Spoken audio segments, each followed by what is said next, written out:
પાલનપુર ખાતે ખેડૂત વિરોધ પ્રદર્શન પહોંચ્યું જનમંચમાં। બનાસકાંઠા જિલ્લાના મુખ્ય મથક પાલનપુર એરોમા સર્કલની ટ્રાફિક સમસ્યાને લઈ સરકાર દ્વારા બાયપાસનો નિર્ણય કરાયો છે। સરકાર દ્વારા પાલનપુરની ફરતે બાયપાસ બનાવવા જમીન સંપાદનની પ્રક્રિયા શરૂ કરાઈ છે અને સરકારની જમીન સંપાદન પ્રક્રિયા દરમિયાન જ હવે ખેડૂતો પોતાની વધુ જમીન સરકાર હડપ કરતી હોવાના આક્ષેપો સાથે વિરોધ પ્રદર્શન કરી રહ્યા છે। જો કે આજે બાયપાસ જમીન સંપાદનથી પીડિત ખેડૂતો કોંગ્રેસના જનમંચ કાર્યક્રમમાં પહોંચ્યા હતા અને વિધાનસભા વિપક્ષના નેતા અમિત ચાવડા અને સાંસદ જ્ઞાનીબેન ઠાકોરના અધ્યક્ષ સ્થાને યોજાયેલા જનમંચ કાર્યક્રમમાં રજૂઆત કરી હતી।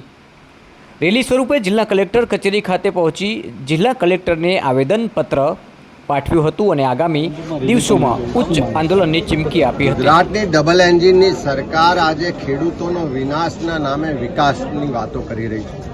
પાલનપુર બાયપાસ રોડના નામે જે રીતે ખેડૂતોની મામૂલી જમીનનું સંપાદન કરવા માટે જબરજસ્તી કરવામાં આવે છે, એની સામે લાંબા સમયથી ખેડૂતો લડત કરે છે કે પાલનપુર શહેરનો ટ્રાફિકનો પ્રશ્ન હલ થવો જોઈએ, પણ એના માટે એરોમા સર્કલ પર જો બ્રિજ બનાવવામાં આવે તો કોઈ બાયપાસની જરૂરિયાત નહીં પડે, કોઈ ખેડૂત રસ્તા પર નહીં આવે, કોઈ ખેડૂત ઘરબાર વગરનો નહીં થાય। પણ સરકારને બ્રિજ નથી બનાવો, પણ વિકાસના નામે ખેડૂતોની જમીન હડપી લેવી છે, ખેડૂતોનો વિનાશ કરી અને વિકાસના નામે મળતિયાઓને એને કરી એટલે કરોડો રૂપિયાનો ફાયદો કરાવો છે। અમે આજે આ ખેડૂતોના આંદોલન સ્વરૂપે જનમંચ પર બધા જ આગેવાનો સાથે મળી અને સરકારને માંગ કરીએ છીએ કે એરોમા સર્કલ પર બ્રિજ બનાવવાની યોજના તાત્કાલિક અમલમાં લાવો, બાયપાસ રોડ બનાવવાનું મુલતવી રાખો અને બાયપાસ બનાવવો હોય તો ખેડૂતો સાથે પરામર્શ કરો, પૂરતું વળતરની બાંહેધરી આપો, એને રસ્તા પર ના આવે, ખેડૂત ના મટી જાય એટલા માટેની એની જે માગણી છે, દર્દ છે, રજૂઆત છે, લડત છે એને માન્ય રાખો। સાથે સાથે અમે એ પણ આક્ષેપ કરીએ છીએ કે અહીંયાના જે કલેક્ટર અત્યારે પ્રમોશન મેળવીને દિલ્હી ગયા, પણ જે રીતે આ બાયપાસના નામે પાછલા સમયમાં ભાજપના મળતિયાઓની જમીનોને એને કરવામાં આવી, એને કર્યા પછી એને કરોડો રૂપિયાનો ફાયદો થાય એવું કૌભાંડ આચરવામાં આવ્યું। આ તમામ કૌભાંડની તપાસ થવી જોઈએ, જે પણ ગુનેગારો છે એને સજા થવી જોઈએ અને એક પણ ખેડૂતને અન્યાય ના થાય એવી આજે રેલી કરીને કલેક્ટર સમક્ષ બધાએ માંગ કરી છે અને આ લડાઈમાં કોંગ્રેસ પક્ષ એમની સાથે છે। બનાસકાંઠા જિલ્લાના મુખ્ય મથક પાલનપુર એરોમા સર્કલની ટ્રાફિક સમસ્યા જિલ્લાવાસીઓ માટે માથાના દુખાવા સમાન બની છે। જો કે વર્ષોથી ચાલી રહેલી આ ટ્રાફિક સમસ્યાના નિરાકરણ માટે સરકાર દ્વારા થોડા સમય અગાઉ એરોમા સર્કલ પર બ્રિજ બનાવવાની વિચારણા કરાઈ।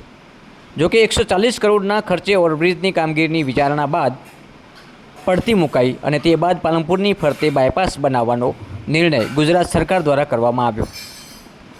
આ નિર્ણય બાદ બનાસકાંઠા વહીવટી તંત્ર દ્વારા 2 જાહેરનામા પ્રસિદ્ધ કરી હવે બાયપાસ માટે જમીન સંપાદનની પ્રક્રિયા હાથ ધરાઈ છે।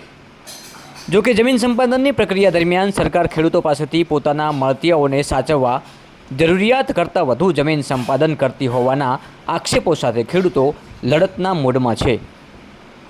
અગાઉ પણ 3 જેટલા ગામોમાં ખેડૂતો દ્વારા અલગ અલગ રીતે વિરોધ પ્રદર્શન કરાયો હતો અને ત્યારબાદ આંદોલનની રણનીતિ ઘડવા થોડા દિવસો અગાઉ પાલનપુર ધારાસભ્યની ઉપસ્થિતિમાં ખોડલા ખાતે ખેડૂતોની એક બેઠક મળી હતી। જો કે આ બેઠક બાદ ખેડૂતો બાયપાસમાં સરકાર વધુ જમીન હડપ કરી પૂરતું વળતર ન આપતી હોવાની રજૂઆતોને લઈ જિલ્લા મથક પાલનપુર ખાતે યોજાયેલા કોંગ્રેસના જનમંચ કાર્યક્રમમાં ખેડૂતો પહોંચ્યા હતા અને વિધાનસભાના વિપક્ષ નેતા અમિત ચાવડા અને બનાસકાંઠા સાંસદ જ્ઞાનીબેન ઠાકોરની આગેવાનીમાં યોજાયેલા જનમંચ કાર્યક્રમમાં ખેડૂતોએ પોતાના પ્રશ્નોની રજૂઆત કરી હતી। અને પાલનપુર જે એરોમા સર્કલનો વર્ષોથી ટ્રાફિકની સમસ્યા છે, એ સમસ્યા હલ થાય એમાં આખા જિલ્લાના હિતમાં છે। અમે પોતે પણ એ હિતમાં જ છીએ। બ્રિજ બને, બાયપાસ નીકળે, પણ બંને બાજુ વહીવટી તંત્ર એ ખેડૂતો સાથે સંકલન કરીને કરે। ખેડૂતો ના નથી પાડતા કે અમે જમીન આપવા માગતા નથી, જરૂર પ્રમાણે જમીન માગે અને એમાં પણ જે ખેડૂતોએ બિનખેતી કરાવ્યું છે એમને પૂરા ભાવ મળે અને નથી કરાવ્યું એમને પૂરા ભાવ નથી મળવાના, એમાં પણ વિસંગતતા છે.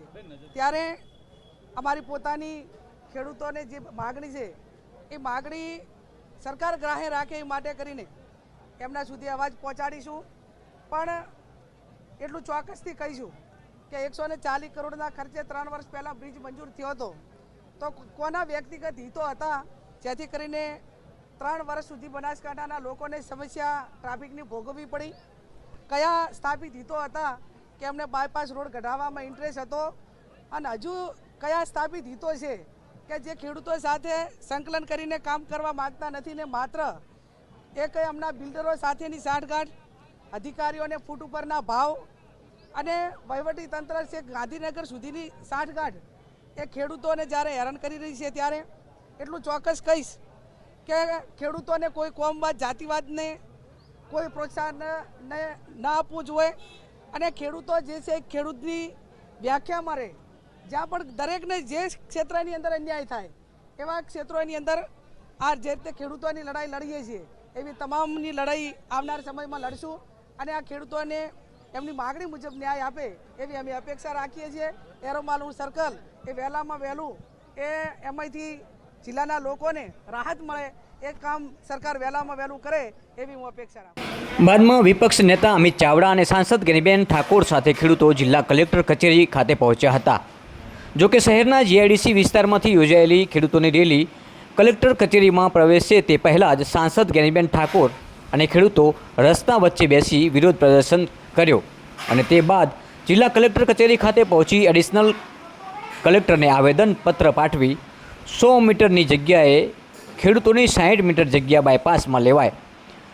જે જગ્યા બાયપાસમાં લેવાય છે તેનું ખેડૂતોને બજારના ભાવે વળતર અપાય અને જે ખેડૂતોની જમીન જતાં જે ખેડૂતો બિનખેડૂત થઈ રહ્યા છે તે ખેડૂતોને ન્યાય અપાય તેવી અલગ અલગ માંગો તંત્ર સમક્ષ મૂકવામાં આવી છે.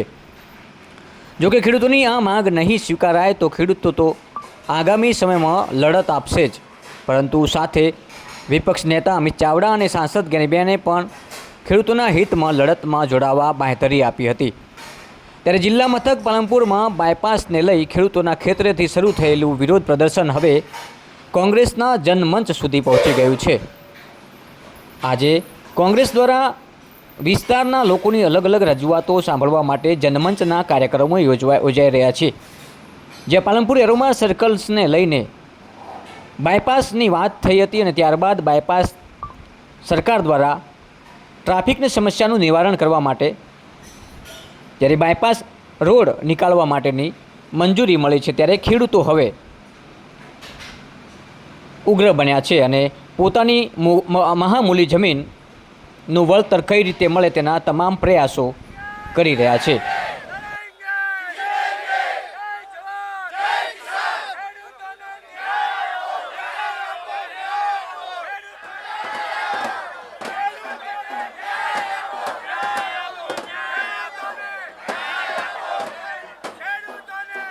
ભારત માતા કી જય.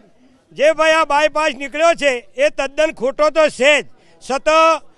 લોકો ખેડૂતો 30 મીટરમાં સંમત છે.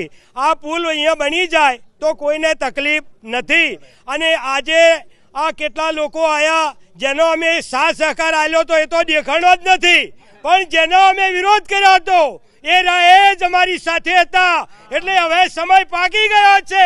આ માટે ધન્યવાદ છે. આજે અમારા હતા એમને હવે નામ પણ નથી કહેવું, સતત ધન્યવાદ છે કે અમારા સાથે આવા તડકામાં અને આજે બધા ખેડૂતો ભૂખ્યા જ છે, કોઈને ચા પાણી પણ કર્યું નથી. અને આયા તો જો સરકારને રહેવું હોય તો હાલ સમય સારો છે, આ ખેડૂતોની વેદના સાંભળશે તો બરોબર છે, નહીતર લોકો આત્મવિલોપન પણ કરશે અને એમનો ન્યાય જરૂર લેશે.